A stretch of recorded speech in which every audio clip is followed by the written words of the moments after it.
A manhunt in the Belgian capital of Brussels is over after police killed the suspect behind a fatal shooting authorities are calling a terror attack. 2 Swedish nationals were killed, a taxi driver severely injured when a man on a scooter dropped the vehicle, took out a large weapon and then opened fire before picking up the scooter and then taking off. The attack prompted Belgian authorities to raise the terror alert level to its top rating in the capital. Je suis arrivé du coup avec ma trottinette qui est juste là, qui est déposée derrière la fourgonnette de police. Et du coup, quand je suis arrivé là, en fait, j'ai entendu le premier coup de feu. Et j'ai pris ça un peu à la légère.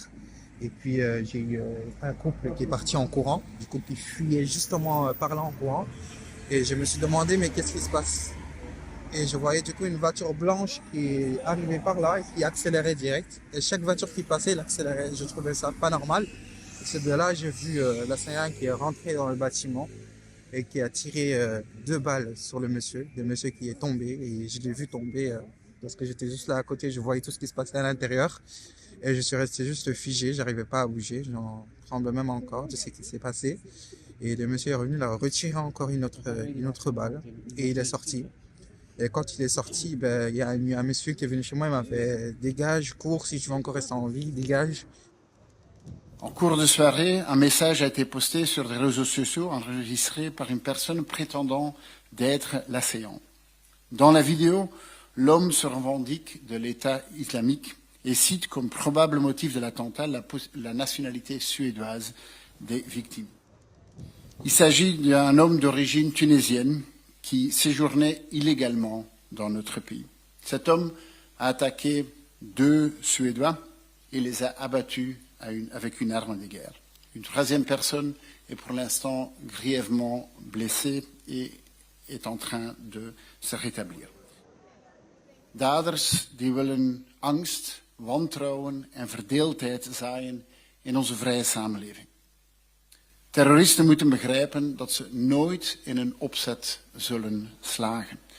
Ze zullen onze vrije samenleving nooit onderwerpen.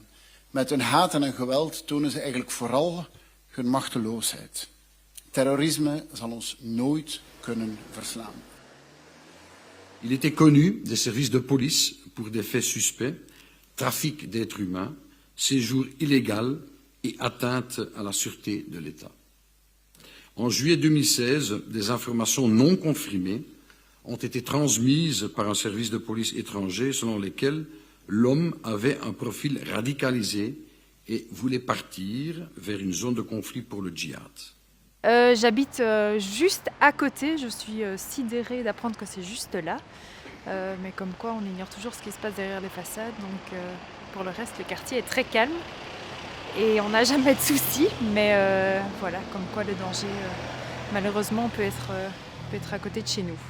Allow me to start by expressing my condolences for the families of the victims of this awful terrorist attack that happened yesterday in Brussels.